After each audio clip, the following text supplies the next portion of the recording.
Hola, hola mi gente de enfermería, muy buenas noches, buenos días o cómo se encuentran ustedes en este momento. El día de hoy vamos a hablar nada más y nada menos que de las sondas nasogenianas o sondas nasogástricas, mejor conocidas también con las siglas SNG. Las sondas nasogenianas o nasogástricas son un dispositivo médico de plástico. Este plástico depende mucho, o sea, tenemos tres tipos, de polietileno, poliuretano y de silicona. ¿Cómo colocar correctamente una sonda nasogeniana? Digamos que, supongamos que este cordón es la sonda nasogeniana o nasogástrica. Esta sería la punta que se colocaría, se procedería a introducir. La medida correcta o estandarizada es medir desde el lóbulo de la oreja hasta la punta de la nariz y de ahí hasta, mejor conocido como la boca del estómago. Esta sería la distancia correcta o la cantidad de sonda que se me tendría que colocar. Se procede obviamente a lubricar esto, se enrolla en la mano y luego se procede a introducir. Esa marca que se hizo, se realizó, es lo que quedaría hasta acá, hasta, hasta el orificio de la nasal. ¿Quiénes colocarían esto? Las personas calificadas para colocarlos serían idealmente un técnico, un licenciado en enfermería o un médico. Como, como les comentaba, la sonda nasogeniana se introduce por la punta de la nariz hasta la boca del estómago.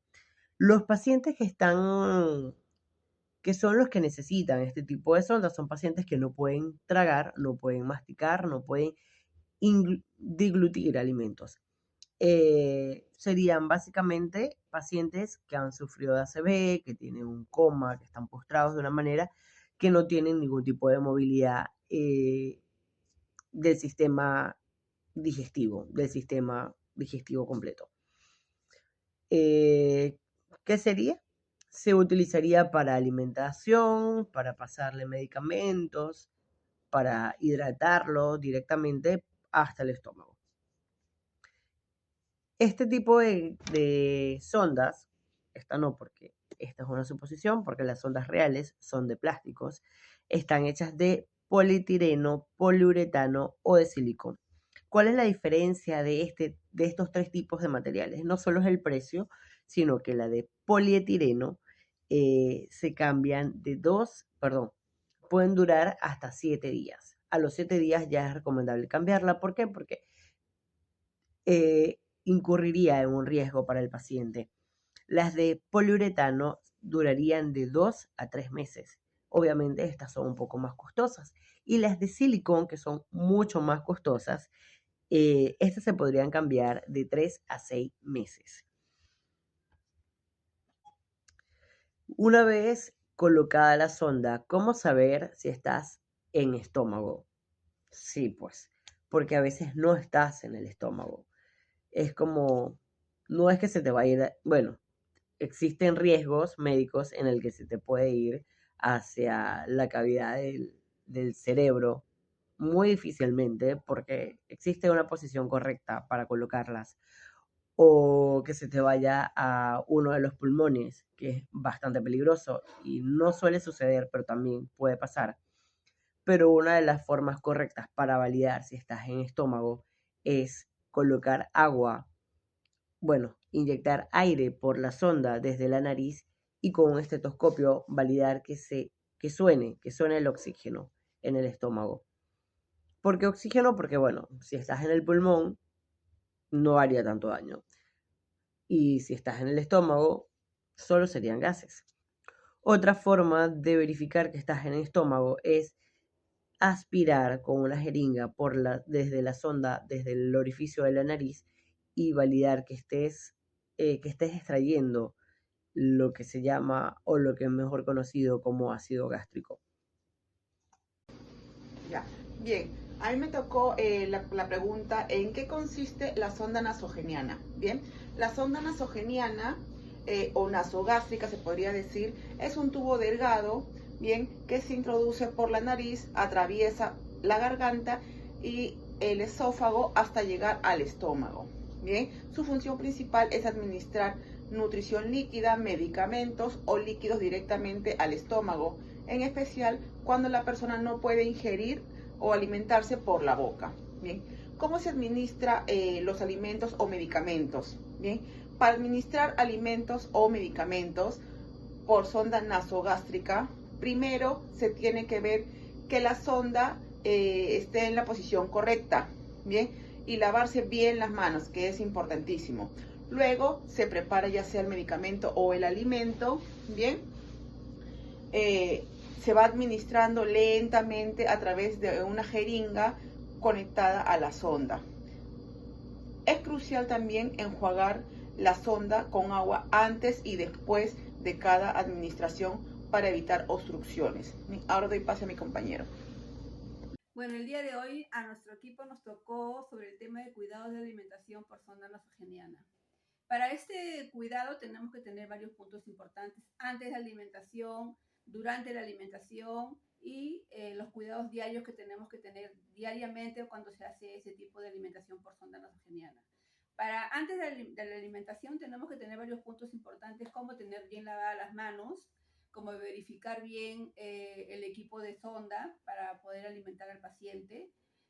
También tenemos que ver que la sonda esté fijada bien al momento que vamos a hacer la alimentación con los alimentos adecuados y que no esté la sonda ni salida ni movida de su sitio. Tenemos que revisar también que esté impermeable, o sea, que pasarle con agua tibia para poder comprobar que no esté obstruida. También tenemos que ver que la persona esté sentada entre 45 a 90 en grados, 45 a 90 grados que la persona esté sentada para que tenga una buena alimentación y así pueda ingerir bien sus alimentos. Durante la alimentación tenemos que tener unos puntos en cuenta. Tenemos que agarrar y tenemos que introducir los alimentos adecuados lentamente, ¿no? Y si vemos que el paciente tiene algún dolor o tiene náuseas o le quiere producir vómitos, tenemos que detener la alimentación, ¿no? Para que la persona no pueda tener ningún problema y pausar un momento para seguir con la alimentación. También tenemos que tener al paciente después de la alimentación entre media hora a 45 minutos sentado para evitar que tenga el reflujo o la aspiración de haber ingerido los alimentos, que no tenga ningún problema, ninguna incomodidad también. Tenemos que enjuagar la sonda con agua para evitar obstrucciones y guardarlas adecuadamente ya limpias para la siguiente vez que vamos a alimentar al paciente. Revisar que en el paciente también no tenga enrojecimiento o irritaciones en la nariz, para que también pueda tener un descanso tranquilo después de alimentarlo. Diariamente tenemos que tener muchos cuidados con lo que es el equipo de sondas. Tenemos que siempre verificar la nariz, limpiar la nariz con una gasa húmeda y solución salina. También tenemos que revisar la piel siempre, donde va la cinta pegada también para que no se irrite. Y tenemos que tener todo nuestro equipo limpio, en lo que es jeringas, lo que son sondas y lo que son todo lo que son frascos donde se guardan los alimentos o las fórmulas que se le va a dar al paciente. En posibles complicaciones de sonda de alimentación nasogeniana, tenemos las más frecuentes que serían las obstrucciones de sondas. Eso se puede obstruir por la fórmula que esté muy espesa o por los alimentos que estén no tan de forma licuada o en forma diluida para que puedan pasar con facilidad por las ondas. También podemos tener las complicaciones de que tener irritaciones en el paciente, tener heridas en la nariz por la cinta o por la sonda que se haya movido.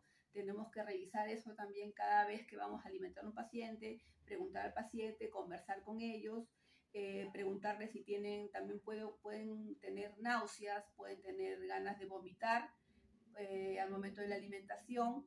puede ser porque podemos estar ingiriendo de manera muy rápida los alimentos y hacer mucha presión en la administración de los alimentos, y eso le puede ocasionar al paciente bastante incomodidad y puede obstruir la vía y le puede haber molestias, irritaciones y todo eso. También puede el paciente tener diarrea, estreñimiento. También hay que preguntarles y hacer un seguimiento de todo eso para poder tener un control de los cambios y cambiar la fórmula o la manera como se le está alimentando. En otros casos, que el paciente tenga mucha incomodidad, se le haya irritado la piel, tenga vómitos, cause ya muchos malestares, habrá que llamar al médico de su cabecera y consultar con él para ver qué procede para poder aliviarle esos síntomas.